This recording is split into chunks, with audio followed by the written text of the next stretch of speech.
It's your boy Tahir Johnson, and we're back with another week of the Cannabis Diversity Report.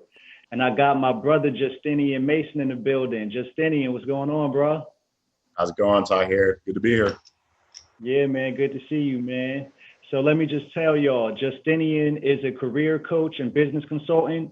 He's been at Vanks for over 2 years, and now he's also started his own company, MG Island Group. Justinian, tell us all about, what you do and how you got in the industry. Yeah, thank you, man. So, like you said, I've been at Vanks for over 2 years, started really in the spring of 2018. Originally moved out here to Los Angeles from Cincinnati to try to get in the industry. And it definitely took me a little bit longer than I expected. You think you know a lot about the industry, and then you move to LA of all places to get in, and you learn a whole lot more. So, started with Vanks. My previous experience had been sales, recruiting, marketing, and really just growing businesses. So I started as a recruiter there. I've done a lot of different roles. I've moved my way into a sales role, mainly here in California on the West Coast. I kind of consider myself a serial entrepreneur turned entrepreneur. Like I mentioned, have worked for a couple of different startups, helping them mainly with just overall growth. So I've taken that and really the culmination of all of my experience, passion, and expertise to create MG Islands Group, which is really focused on empowering, our community, people and businesses of color, by providing like essential information, coaching, and really access to the cannabis industry.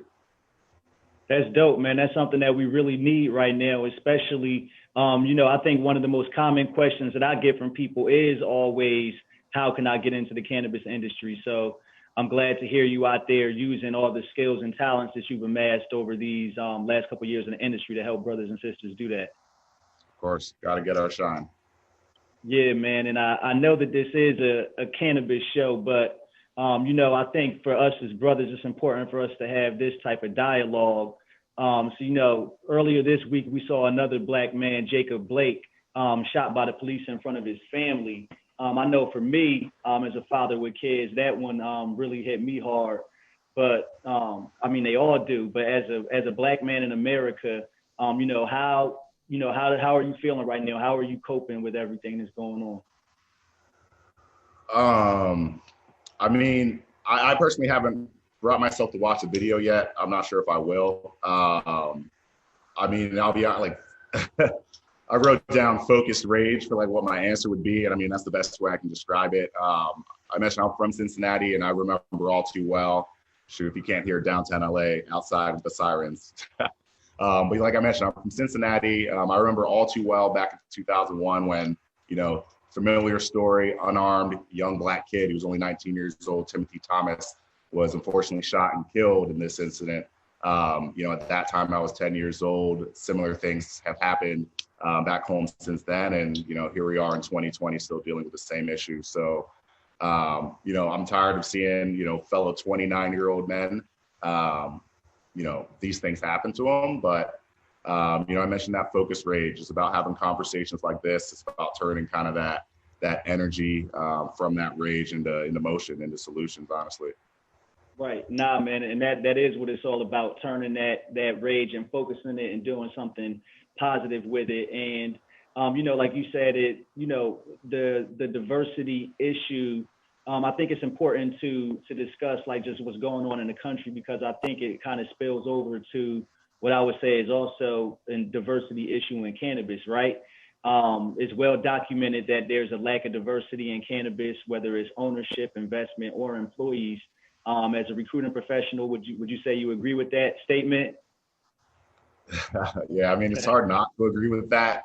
We all are aware, and there's probably better people than me. Google's a better teacher than me when it comes to all the stuff that goes into the war on drugs, mass incarceration, and the systematic racism associated with that. What I can really speak to as that recruiting professional, as you mentioned, is, on both sides of the spectrum, as both a company looking to hire diverse employees and a diverse individual looking to get in the industry, there's challenges, there's barriers. I'll start with us. I know, I mentioned it took a lot longer than I thought it would to get into the industry. A lot of that is because I did not know shit about the industry and I had to go to events and hit people up on Instagram and LinkedIn and really just learn a lot before I could get in and effectively even interview, effectively even know what I was applying for. So getting that type of core knowledge, and then once you're in the industry, if you're blessed to get that opportunity to get the job, what does your support look like? Are you just thrown to the wolves, or is there a support system to really support any employees? I mean, most cannabis companies are startups, doing anything they can to get through all the craziness that we have to deal with. So, is there a support system that's going to help you grow within the company, help you learn if you don't have the skills, and all of those things? I mean, another side of the cannabis issue are the stigmas. I'm first generation Caribbean American, and I know for a fact not everyone in my family, even though this is on Facebook Live, probably know I'm in the cannabis industry. There's a reason I went the ancillary route with Thanks, because at the end of the day, I'm a recruiter, I'm a salesperson. I do work in cannabis, but I know that, I can have that conversation at any holiday dinner of what I do and be proud of that. So there's a lot of, kind of gray area things that we have to clear up on our end. And, once again, conversations like this and getting more information out there is going to be a big factor in that. Right. Go ahead. No, I was just agreeing with you. Yeah. I was going to say on the company end, I mean, we already know there's lack of Black ownership, minority ownership in the cannabis industry. So, I mean, everyone, if they start a company tomorrow, the first 5 people are probably going to be their best friends and people who look like them. Let's be real. So right. A lot of that starts, early on within these companies. And as they grow, there's more of that. But, when you lack really the knowledge, and I think in the past couple of months with the reinvigoration of Black Lives Matter and Black liberation and everything like that, I've really noticed a lot of people don't know. And a lot of people are kind of just now figuring out what's going on. So when you're in that situation, to all of a sudden turn and start being able to do diverse things and run these diverse initiatives, we've kind of seen how those tend to fizzle out. So, I mean, we have to get involved. I'd love seeing what NCIA has empowered you to do with this and a lot of the other things you guys do. So us getting involved, us having a seat at the table, and us leading these initiatives, both for companies that we either own or work for, and then within our groups as candidates, potential job seekers, that's where it all starts. Right. Yeah, man. And I definitely agree with everything you said, all the way starting back in the beginning to, I know I can definitely relate about how you said that it took longer than you thought it would have to get into cannabis. I know for me, like I was an investment advisor. So that I know it doesn't necessarily relate to cannabis, but I had taken all these different cannabis courses and stuff. And like I was applying for jobs all over the place, and I did not get offered like any of them. And it wasn't until I actually started building relationships, like you said, meeting people, going to these places. That's how I got in. Like I went, the dispensary in my neighborhood that I was a patient at was the one that I ended up starting to work at as a bud tender. And even in CIA, I met Calico Castile at MCBA's lobby day. So you're right. It's definitely all about those relationships. And, it is about having people that have a vested interest, have really supporting and running these programs. So I'm definitely happy and blessed to have this opportunity that I do here, specifically with our social equity scholarship program. We have over 80 folks that we've gotten new membership to NCIA. And like to the other point that you made about education, really hoping to use this platform to help people learn, man, and just grow and connect with each other so that we can win in the game. But I know that you're doing a lot of the same stuff too. Like you said, specifically with MG Island, your focus is helping people of color get access to opportunities in the industry and get into the business. Tell us a little bit more about that. Yeah, I mean, I'd say since day one in my career, I've always been focused on trying to uplift our community. Before I got in recruiting, I actually worked for my, local hip hop R&B station. We got two FM stations and an AM station, but selling advertisement. And even in that role, I tried to uplift as many Black and brown businesses as I could, which definitely a challenge in Cincinnati. So, when I entered LA, when I entered the industry, that's always been a focus. And, going off of some of the challenges I mentioned, that's really where I started with MG Islands. I got in the industry and almost immediately, as I'm sure you saw, my Instagram, LinkedIn, and phone got blown up by so many people like, bro, you're in the industry? Like, how did you do that? What can I do to get in there? And that's kind of how it started. I just really started helping people kind of connect the dots and, make connections where I could. And then once I started learning a bit more about the actual social equity, issues and challenges that individuals are going with on the licensure, I really started leveraging, kind of my position at banks and the connections that I've been able to make to connect those individuals with what they need, whether it's, finding the right marketing partner, finding the right investment individual. Real estate is a huge issue, and finances to get that real estate is a huge issue. So I've really focused on identifying what are maybe the key things that we are missing from getting us from point A to Z, and how can I kind of bridge that gap is really what that's about. Yeah.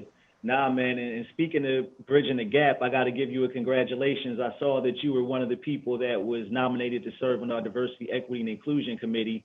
And I know I'm working alongside them, and they're going to be doing a lot of work this year. They just put together a dope webinar this week. But how does it feel for you to be a part of the Diversity, Equity, and Inclusion Committee? And, what are some things you feel like you want to accomplish through that?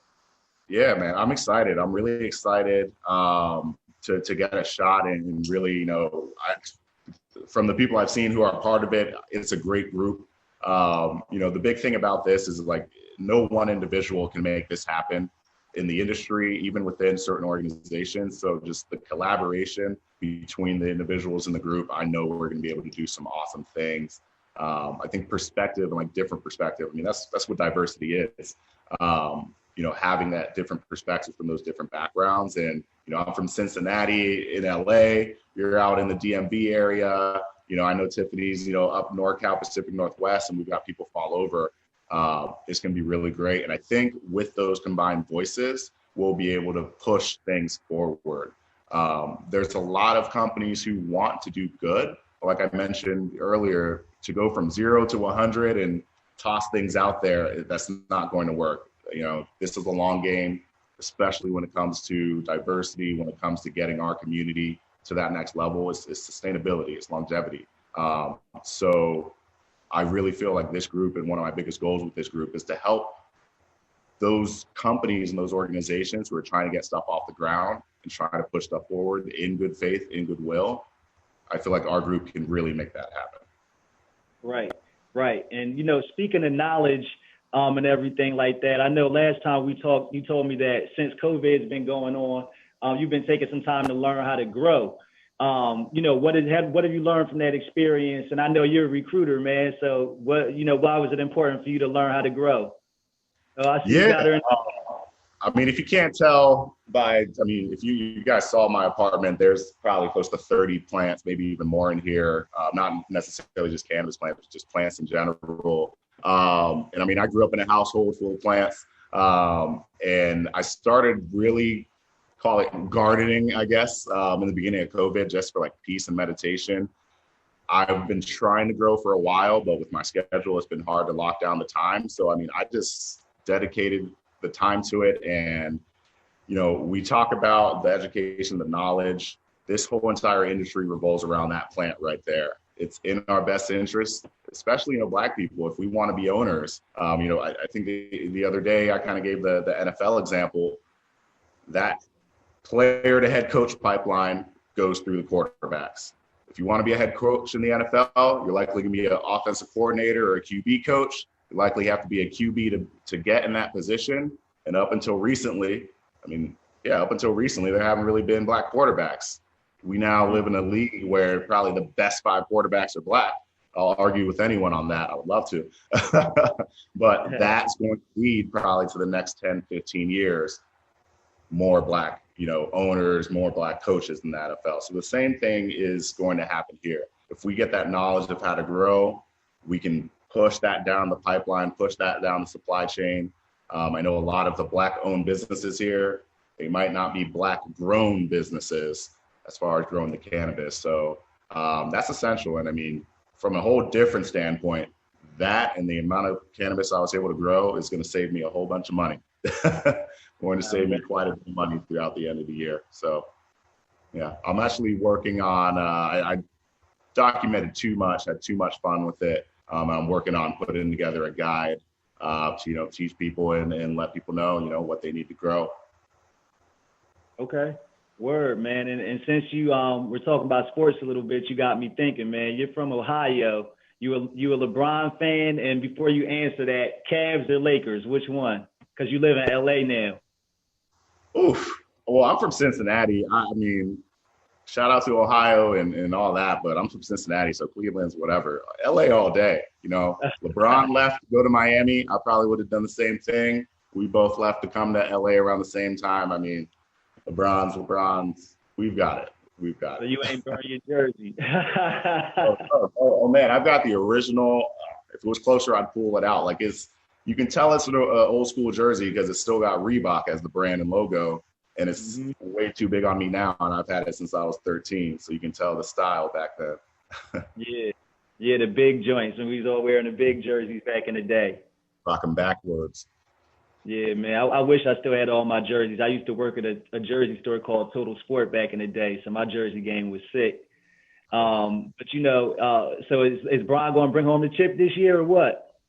Oh, yeah, I think so. I mean, it's going to be hard to beat, it's going to be hard to beat them in 7. It's going to be hard to beat them in 7 with AD and LeBron. Like, you can't shut both of them down for 7 games, and either one of them could win a game on their own on any given night if they turn it on. Like, it's and you said you live about like a couple blocks from the Staples Center, right? Like, what was the vibe there like this week for Mamba Day and Kobe's birthday and everything?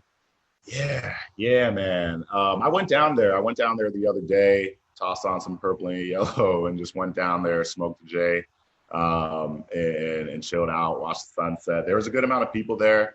Unfortunately, because of COVID, they have a lot of stuff blocked down. I thought they would have been showing the game, but man, the energy's been interesting. I still remember the day that happened. I was in disbelief, and you can just tell that the energy just got lowered immediately, especially here in LA. But Mamba mentality, we gotta keep pushing forward. And stay focused. Yeah, man. But yeah, Justinian, it's definitely a pleasure having you, man. Before we roll out, what last words would you want to leave for, any people of color that want to get into the industry or, want to learn the game? What kind of last advice would you tell them they need to start off with, or what steps should they take? Yeah, I mean, you have to be a student. You have to be a student of the game. If you want to be great at anything, you have to be a student of the game. But in cannabis especially, there's so much within this industry. I'll kind of frame it, any job, if you can really think about it, most jobs, not saying any, most jobs that exist outside of cannabis exist inside of the industry in some way, shape, or form. So it's less about saying, how can I, hop in and, be the best grower. If you can't keep a plant alive, you're probably not going to be a grower. Let's be real. So if you are an amazing marketing person, if you're an amazing financial individual, if you're an amazing recruiter, salesperson, if you're a salesperson, you can get a job in cannabis if you can prove it. I'm not joking. So think about your expertise, think about your skills, think about what you can do now, think about what you want to do, and like I mentioned, Google it to death, research it to death, because you can find a lot of information online. There's a lot of great resources that can teach you, coach you, whether it's Oaksterdam, whether it's Green Flower. I did a Green Flower certification on compliance regulations at the beginning of COVID. They have everything from Cannabis 101 and beyond. There's so many resources out there that you can get information, and that's really where it starts. Because, when I first started, I thought, once again, I wanted to hop right into a plant touching business, learned a lot about it, and figured I'm probably better suited going the route that I ended up going and getting back into the plant touching side once I have the expertise, once I have the knowledge. So, once again, it's a long game. Cannabis isn't federally legal yet. So think about all the growth we've had. It's not even legal yet. So think long-term, think what you can do. And then like I mentioned, I know I'm more than happy to talk to people. I know you're more than happy to talk to people. There's so many Black and brown individuals, and really most people in the industry are willing to, normally get together, light up a J and talk, have a virtual sesh with someone and just pick their brain. I think now, especially if you find someone who you hit up and they're not willing to talk to you, shit, let me know. Yeah, but like I'm always down, man. Yeah, I've been having a lot of virtual sessions with people. It's dope, man. Like people all over the world. I was talking to a brother from Nigeria yesterday, man. So it's crazy just connecting with people everywhere. And if anybody does ever want any info from me, you can hit me up 202-946. Dang, I don't even know my old phone number here. Just text my regular number, man, 202-365-7310. There we go. But anyway, Justinian, anything cool that you're working on, man, that you want to, let people know about that's coming up soon that we should be on the lookout for? Yeah, I mentioned the Grow Guide. I'll be finishing that up soon. And then I'm working on something, like I mentioned, we've had a lot of companies and a lot of organizations, in good faith say, hey, we want to do something. But I've also heard the same, what do we do? So follow through is really my biggest focus when it comes to, we'll call it non-minority cannabis organizations, So working on developing and I'm about to launch essentially a module that companies will be able to follow through actionable items, assessment. They can really take a look at their organization and figure out, are we really doing things the right way? Are we really removing barriers if there are barriers, which there likely are, to following through when it comes to DE&I? And then the biggest thing is action. Biggest thing is solution. So stay tuned. Stay tuned. I'll be on the lookout for that, man. Yeah. Bro, it's definitely good catching up with you, and I'll talk to you soon, man. We have our own virtual sesh soon. Of course, man. Of course. Yeah. And like I mentioned, anyone who's interested, I'm on LinkedIn. I'm on Instagram. I'm on Facebook. I literally just posted on Facebook probably the first time in a couple of years. I doubt you'll find another Justinian on any of those platforms. So I'm really easy to look up. Feel free to reach out. Yeah. All right, bro. Be easy, man. Peace.